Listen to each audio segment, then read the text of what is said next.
Okay, ready for a deep dive? Today, we're tackling the Wright brothers. Oh, I love the Wright brothers. Everyone knows the basics, but their story goes so much deeper. Exactly. We're going way beyond the textbook stuff today, unearthing the unexpected twists and fascinating details that make their journey so incredible. We'll be drawing from the Wright brothers and the first powered flight, 1903, a journey of innovation and perseverance as our guide. I'm ready to be amazed. That source is packed with insights. It really makes you realize their story is about so much more than just airplanes. Exactly. It's 1903. Imagine that for a second. hmm The very idea of a machine, heavier than air, actually flying. It had to seem like pure science fiction, right? Right. But in Kitty Hawk, North Carolina, two brothers from Ohio were about to make that impossible dream a reality. And their path to that moment, oh man, it's full of twists and turns you wouldn't believe. So true. Now, everyone knows they ran a bicycle shop, right? But that wasn't just a way to pay the bills. Oh, absolutely not. That's where they honed the skills that would make them aviation pioneers. It was their training ground, in a way. It's like their bicycle shop was their university of flight. Exactly. Think about it. Building bicycles, you're dealing with balance, lightweight construction, understanding how forces and motion work. All these principles became absolutely essential for aircraft design. It makes those engineering classes I struggled through seem kind of relevant. Right. You'd almost think these guys were engineering grads with that kind of background. But get this. Our source says neither of them even finished high school. It's true. They were self-taught tinkerers, totally driven by curiosity, an insatiable curiosity. And their parents. They were amazing. They nurtured that curiosity. Remember that story about their father bringing home a toy helicopter? Oh, yeah, I remember that. I would have been obsessed. Right. Imagine being a kid and seeing this little thing actually lift off the ground. Talk about a mind-blowing moment. That probably sparked something in them. Oh, without a doubt. It sparked their imagination, got them asking those what if questions. And that refusal to accept the impossible, that's at the heart of their story. It really makes you think, what seemingly small event might spark a lifelong passion, even change the world. Now, speaking of unexpected events, we have to talk about Wilbur's ice hockey accident. Oh, right. Talk about a twist of fate. Wilbur was all set to go to Yale, Really? but a bad injury during a hockey game, that put a stop to that plan. Wow, so this injury that seemed like a setback at the time actually brought them together to pursue this crazy dream of flight. It's incredible, isn't it? It makes you think about how life's unexpected detours, they can lead to the most amazing destinations. By the late 1890s, they're totally immersed in the world of flight. But here's the thing. They weren't the only ones. Right, tons of people were trying to achieve flight. So what set the Wright brothers apart? Well, our source really emphasizes their scientific approach. You see, a lot of inventors at the time were focused on building more and more powerful engines. Just brute force, right? Exactly. But the Wrights, they were obsessed with something much more fundamental to flight: Which was? control. They knew that raw power was useless if you couldn't control the aircraft. And this is where their ingenuity shines through. Yeah, control. That's huge, right? It's like the Yeah. difference between just getting launched into the air and actually, piloting something. Absolutely. The Wright brothers, they understood that. And they were fascinated by birds, how they maneuver, change directions so effortlessly. And they realized the key to controlled flight wasn't just flapping wings, it was something much more subtle. Right. Enter wing warping. It's almost like, duh, that makes sense, but back then it was revolutionary. Yeah. Our source, it calls it their real breakthrough. It was. Imagine trying to steer a plane without like a steering wheel or a rudder. That was the challenge before wing warping. Wild. Yeah, so they developed this system of cables and pulleys that would actually twist the wings. What's the wings? Yeah, just slightly change their shape to control the aircraft's roll, its movement along that horizontal axis. Okay, like when a bird dips its wing to turn. Exactly, except they figured out how to do it mechanically. Genius. And this is where their scientific approach, it really set them apart.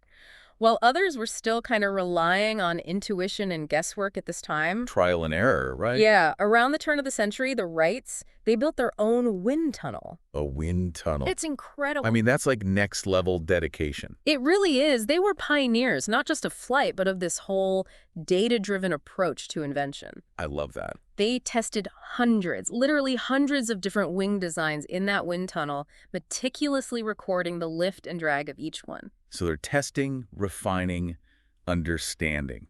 It all leads to their 1902 glider.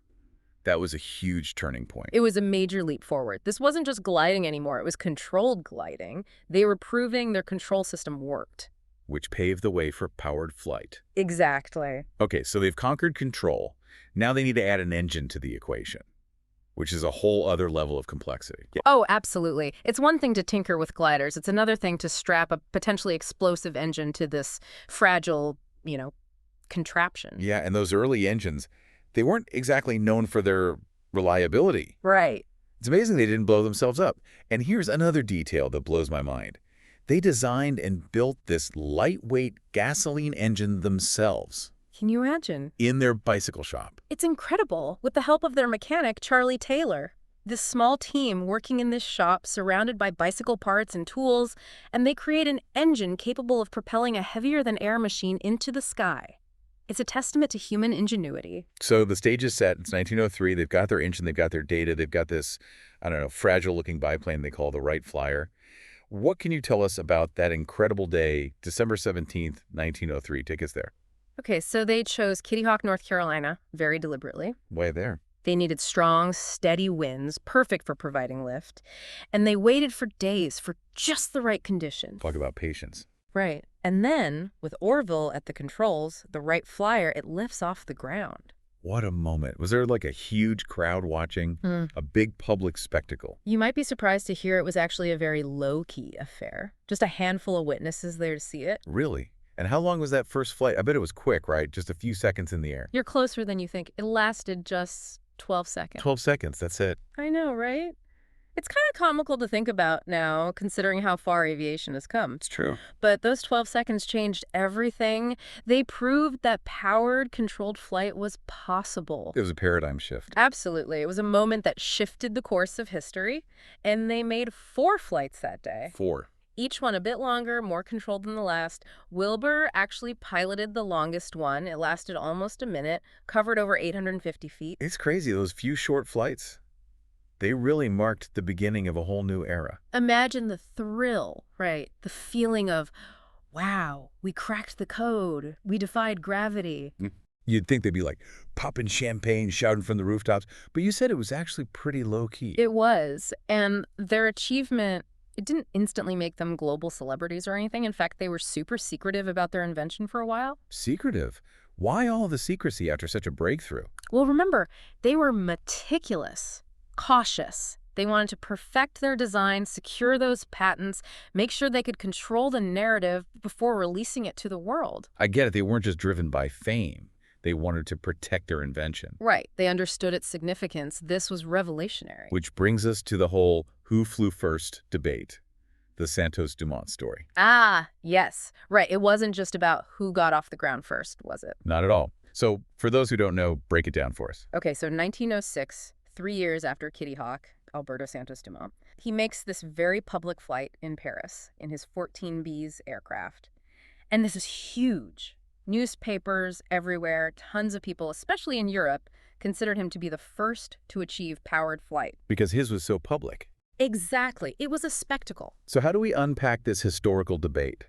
Because it gets kind of blurry, right? It really does. It comes down to how you define controlled, sustained flight.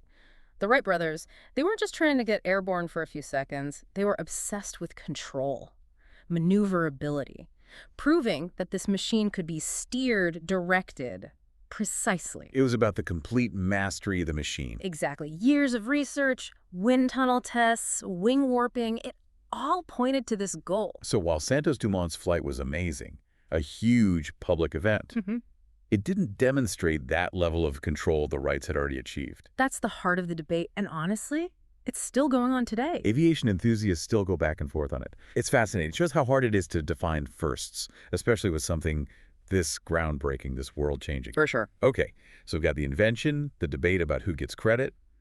Then things get even more complicated with the patent battles. The patent wars. It's like every good invention story needs a legal battle. Right, so who were they up against?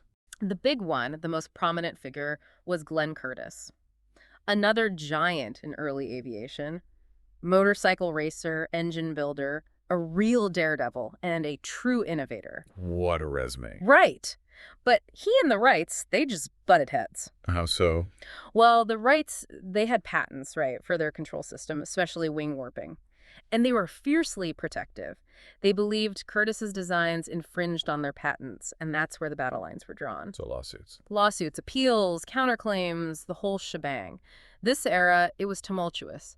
And sadly, all these patent wars, they kind of put the brakes on aviation progress for a bit. How so? Everyone was terrified of getting sued by the Wrights, so they were afraid to experiment, afraid to try new designs.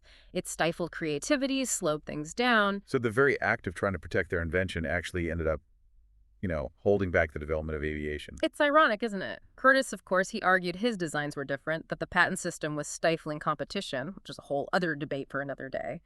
But World War I, that really changed things. World War I.